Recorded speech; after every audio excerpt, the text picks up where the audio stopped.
안녕하세요. 여러분의 역사를 책임지고 있는 이성용 선생님입니다. 네, 우리가 공부하다 보면 또는 학교에서 빨리빨리가 이제 습관화돼 있잖아요. 우리나라 사람들이 이제 급하기도 하지요. 선생님도 포함이에요. 목적지예요. 근데 얼마나 빨리 가느냐가 문제가 아니라 목적지가 어디냐가 문제라고 합니다.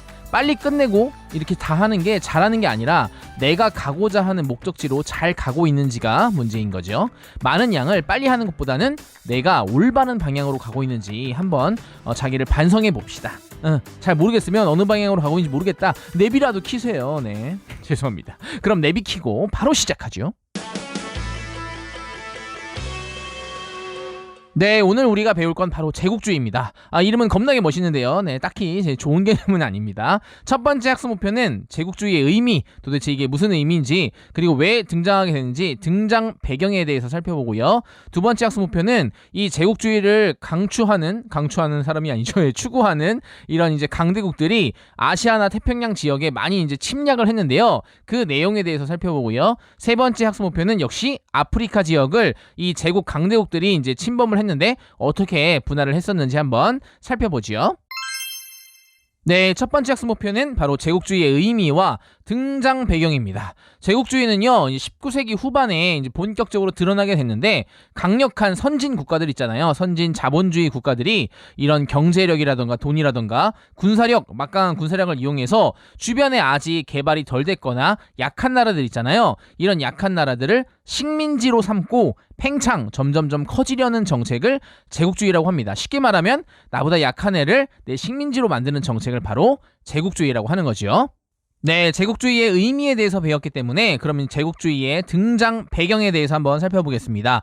교과서에 먼저 이제 독점 자본주의 이런 말이 많이 나올 텐데, 독점 말 그대로요, 자본주의가 발달하면서 소수의 몇몇 개의 기업이 독점하고 있는 겁니다. 지배하고 있는 거죠. 혼자 다 해먹는 겁니다. 이러다 보니까 많은 생산이 가능해지고요. 시장을 더 늘리고 싶어요. 왜냐면 이걸 팔고 싶으니까 시장을 늘려서 더 많이 판매할 곳이 필요했겠죠. 그러다 보니까 주변에 약한 나라들을 이제 점령하러 출발했겠죠.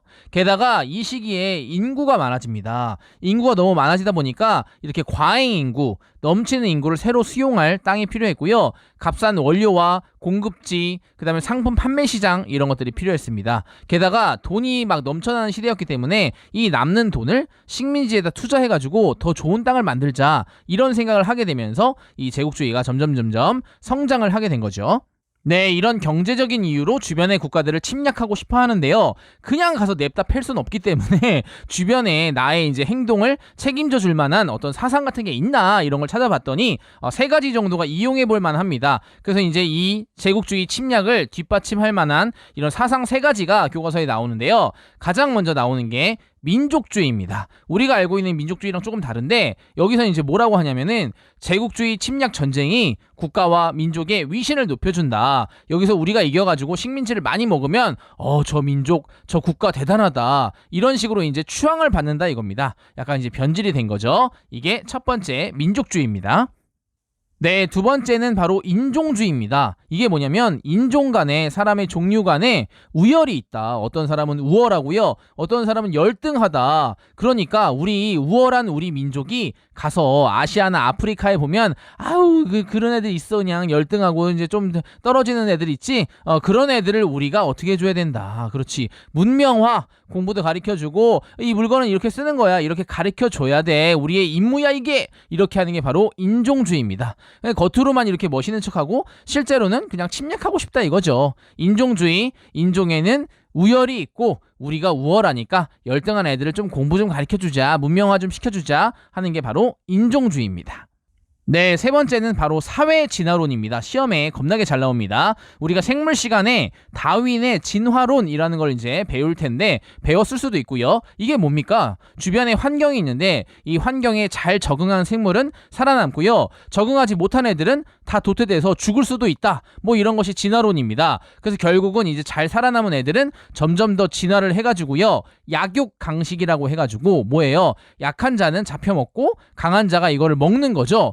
이런 시대가 온다. 결국 강한 자가 살아남는 건다. 이 환경에 잘 적응해서 강하게 살아남은 애가 살아남는 거야. 이런 게 이제 진화론인데 요것을 약간 이제 악용하는 겁니다. 그래서 이제 사회 진화론을 만들었는데 뭐예요? 그렇죠. 약한 나라와 강한 나라가 있는 이유가 뭐예요? 강한 나라는 잘 적응하고 빨리빨리 진화를 했기 때문이다. 그래서 강한 나라가 약한 나라를 지배하는 것은 당연하다. 이런 식으로 이제 악용을 한 겁니다. 이게 바로 사회 진화론입니다. 다시 강대국이 약소국을 지배하는 건 당연해. 왜? 강하니까 너도 강해지던가? 예, 아주 재수없죠. 이렇게 하는 게 바로 사회 진화론입니다. 네, 두 번째 학습 목표는 제국 열강들의 이제 아시아 태평양 지역의 분할입니다. 아까 전에 경제적인 이유로 그다음에 사상적 배경으로 확립을 했기 때문에 이 제국주의 열강들이 본격적으로 침략을 하는데요. 아시아 태평양 지역이랑 아프리카 지역으로 많이 갑니다. 근데 이제 두 번째 학습 목표는 먼저 아시아 태평양 지역부터 한번 살펴보겠습니다. 이 아시아 지역 같은 경우에는요, 그 타이가 이제 태국인데요. 이 태국을 제외한 대부분의 동남아시아 국가는 다 식민지가 됐고요. 중국은 완전히 식민지가 됐다고 할 수는 없는데 강대국들한테 이제 여러 이권을 뺏기고 또 간섭도 많이 받습니다. 이제 나중에 우리가 배울 텐데 뭐 아편 전쟁이라던가 여러 가지 배울 겁니다. 그래서 이제 반식민지화가 됐습니다. 그러니까 완전히 식민지는 아니지만 여러 개의 간섭을 받고 있는 반식민지 같은 모습이 되었다. 이런 식으로 이제 아시아는 굉장히 좀 힘든 시기를 보내고 있었고요. 여기를 이제 배우기 전에 특히 이제 동남아시아 지역이 많이 나옵니다. 여기는 이제 아까 말했듯이 태국을 제외한 모든 나라들이 식민지가 됐기 때문에 이 동남아시아의 각국의 위치를 물어보는 문제가 많이 나오거든요. 때문에 이제 지도를 좀 숙지해 주시고요. 설명을 주고 지도에서 이 해당 국가를 찾는 문제가 나오기 때문에 지도 꼭 보라고 했습니다. 그냥 넘기지 마시고요. 알았죠? 네, 먼저 영국부터 살펴보겠습니다. 이 영국은요, 처음에 인도를 가지고 프랑스랑 좀 갈등을 겪는데요. 여기서 이제 누가 우위냐 가지고 인도를 둘러싸고 영국과 프랑스가 싸웁니다. 그 플라시 전투라는 전투에서 싸우는데요. 거기서 드디어 영국이 이기고요. 인도에서 이제 우위를 가져갑니다. 쉽게 말하면 인도는 영국이 먹었다. 이렇게 정리하면 되고요. 처음에 이제 간접 통치를 하다가 직접 통치를 하게 됩니다. 그리고 이제 말레이시아가 있는 말레이 반도에 말레이 연방이라는 걸 수립하게 되고요. 그다음에 오스트레일리아, 호주죠, 호주, 뉴질랜드 이런 나라들을 이제 아시아에서 지배하게 됩니다. 겁나게 많이 지배하죠. 인도, 말레이 연방, 오스트레일리아, 뉴질랜드를 이제 영국이 먹게 되는 거죠.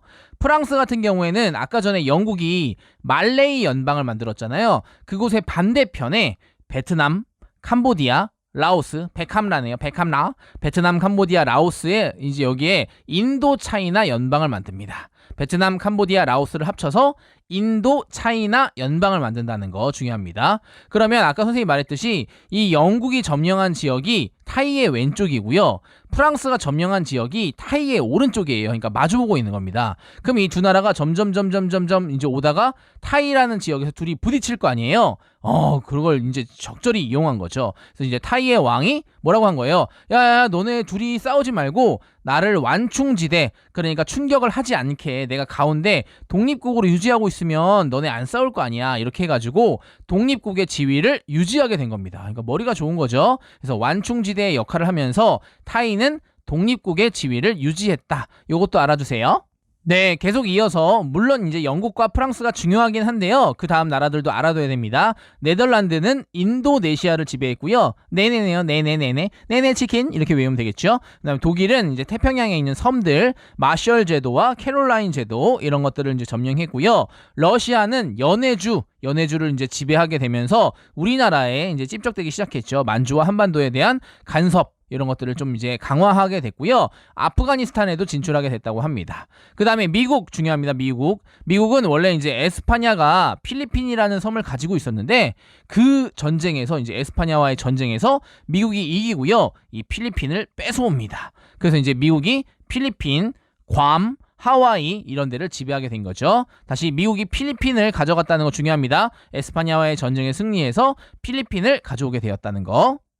네, 아시아 태평양 지역 배워봤고요. 마지막으로 이제 세 번째 학습 목표 아프리카의 분할입니다. 이제 제국주의 국가들이 또 아프리카에도 많이 갔겠죠. 이 아프리카 같은 경우에는요, 탐험가나 선교사들이 아프리카에 갔다가 와, 아프리카가 진짜 자연이 대단하고 지하 자원도 굉장히 많구나 이런 게 알려지면서 본격적으로 이제 침략하게 됐습니다. 그래서 역시 아프리카에도 대부분의 국가들이 이제 지배를 당하게 됐는데 지배를 안 당한 국가가 두 개가 있습니다. 바로 라이베리아와 에티오피아인데요. 두 나라 꼭 알아둬야 됩니다. 아까 동남아시아에서는 독립국을 유지했던 국가가 타이 있었잖아요. 타이. 근데 이 아프리카에서는 라이베리아, 에티오피아 두 개 꼭 기억해 주세요. 네, 이 당시에 이제 아프리카는 아직도 지금도 마찬가지지만 원시 부족들이 많이 살고 있었고요.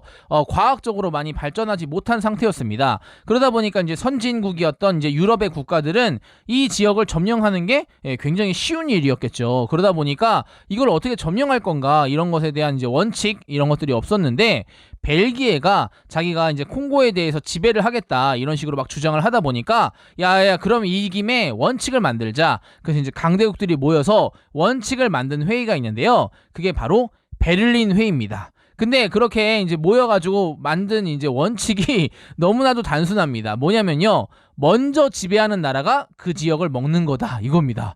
아, 무섭죠? 바로 땅 따먹기의 시작입니다. 아주 무섭습니다. 먼저 지배하는 나라가 니꺼 이렇게 하는 거죠.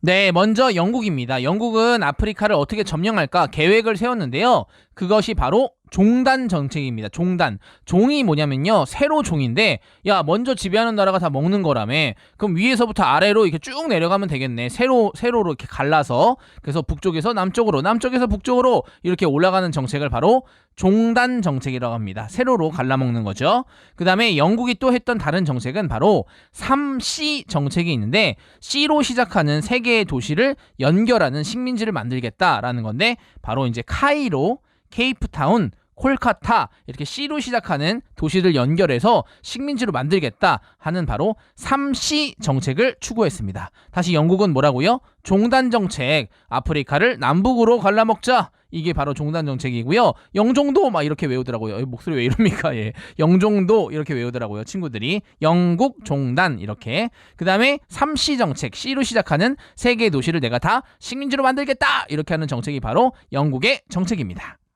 네, 다음은 프랑스인데요. 프랑스는 바로 횡단 정책입니다. 횡단, 가로로 가는 겁니다. 그러니까 아까 전에 영국은 남북으로 했는데 프랑스는 동서로 가면서 점령을 하겠다 이겁니다. 좀 이상하죠, 여러분? 영국은 세로로 가고 프랑스는 만약에 가로로 가면 어디선가 만나게 되겠죠. 이렇게 십자가 모양이 되기 때문에 벌써 불안한 기운이 스물스물 올라오네요. 아무튼 프랑스는 횡단 정책을 했다는 거 기억해 주세요.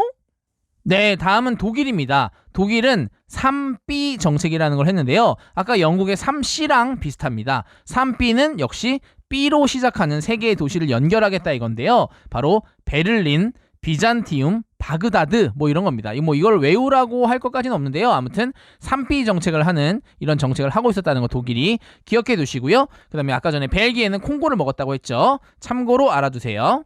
네, 이제 먼저 지배하면 먹는 거기 때문에 아주 피자 조각 자르듯이 아주 난리가 났습니다. 그래서 막 지들끼리 나눠 먹고 난리 났죠. 그런데 이렇게 자기네가 각자의 정책이 있다 보니까 충돌할 수밖에 없는데 아까 전에 우리가 말했던 영국의 3C 정책 있잖아요. 그다음 독일의 3B 정책이 있는데 약간의 이제 겹치는 부분이 있고 위화감을 조성하는 부분이 있기 때문에 두 개의 정책이 대립을 했다. 알아두세요. 네, 그 다음에 시험에 가장 많이 나오는 게 아까 전에 영국이 종단 정책을 했죠. 세로로 먹는 거. 프랑스는 횡단 정책, 가로로 가는 겁니다. 그럼 가로와 세로가 계속 가다 보면 어느 순간 만나게 되겠죠. 십자가 모양처럼. 거기서 어디서 만났냐? 바로 파쇼다라는 지역에서 만났는데 옛날에 어떤 애가 여기 쇼파다라고 써가지고 정신 차리시고요. 파쇼다 사건입니다. 이 파쇼다라는 지역에서 영국과 프랑스가 충돌한 사건. 당연하죠. 이거는 종단, 횡단 가다 보면 언젠가 만나게 되니까 이 종단과 횡단 정책 때문에 충돌하게 된 사건을 바로 파쇼다 사건이라고 하고요. 영국이 승리했습니다. 네, 마지막으로 모로코 사건이라고 있습니다. 모로코 알죠, 여러분? 이 모로코를 둘러싸고서 프랑스랑 독일이 두 차례 대립을 했습니다. 내가 먹을 거야 해서 프랑스랑 독일이랑 대립을 하다가 결국 이제 프랑스가 여기를 가져가게 됐죠. 모로코 사건 알아둬야 됩니다. 세 가지, 영국의 3C와 독일의 3B, 영국의 종단과 프랑스의 횡단이 충돌한 게 바로 파쇼다 사건이었고요. 그 다음에 모로코 사건은 모로코를 둘러싸고 독일과 프랑스가 대립했다는 거 잘 기억해 주세요. 네, 답이었습니다. 빠르게 정리해 보겠습니다. 선진 자본주의 국가들, 강대국들이 주변의 국가를 침략해서 식민지로 삼으려는 정책을 바로 제국주의라고 하고요. 왜 등장했냐면 독점 자본주의로 자본이 발달하다 보니까 그 자본을 이용해서 새로운 투자할 곳, 그다음에 상품 판매 시장, 뭐 원료나 공급지 이런 것들이 필요했기 때문에 이 식민지를 점점점 늘려가고 싶어 했습니다. 게다가 그냥 때릴 순 없다고 했잖아요. 그래서 민족주의, 우리가 전쟁에서 이기는 것이 우리 민족의 위상을 높이는 거야, 이런 식으로 했고요. 인종주의, 우리가 우월하니까 못난 애들 우리가 도와주자. 그다음 사회 진화론, 네가 억울하면 나보다 세지던가, 이렇게 하는 거였죠. 특히 사회 진화론 중요하다고 했습니다. 그래서 이제 아시아 태평양 지역, 아프리카 지역으로 많이 갔는데요. 영국은 이제 아시아 지역에서는 인도, 그다음에 말레이 연방, 오스트레일리아, 뉴질랜드 이런 데 먹었고요. 프랑스는 인도, 차이나 연방, 네덜란드는 네네치킨, 인도네시아였죠. 독일은 마셜 제도, 캐롤라인 제도, 러시아는 연해주, 아프가니스탄, 미국은 필리핀, 하와이, 괌 이런 거 먹었습니다. 아프리카는 뭐였죠? 라이베리아와 에티오피아 이 두 나라를 제외하고는 완전히 다 식민지가 됐다는 거. 영국은 종단 정책, 세로로 먹는 거, 3C 정책, 프랑스는 횡단, 그다음 독일은 3B, 벨기에는 콩고인데 이 어떤 나라들이 충돌했는가 이거를 물어본다고 했습니다. 그래서 영국의 3C와 독일의 3B가 충돌을 했고요. 특히 중요한 거 파쇼다 사건이죠. 영국의 종단과 프랑스의 횡단이 이제 충돌한 사건이었는데 여기서는 이제 영국이 이겼다고 했습니다. 모로코 사건은 독일과 프랑스가 모로코 내 거야 이렇게 싸운 사건이 바로 모로코 사건이었죠. 잘 기억해 주세요. 네, 여러분 오늘 공부하느라 너무너무 수고했습니다. 네, 강의를 많이 듣는 것도 좋은데 그거를 내 걸로 만드는 게 여러분 중요한 겁니다. 강의 오늘 50개 들었으니까 나 공부 잘한 거야 이게 아니라요. 그 50개의 강의를 내 걸로 만드는 게 중요하다 이겁니다.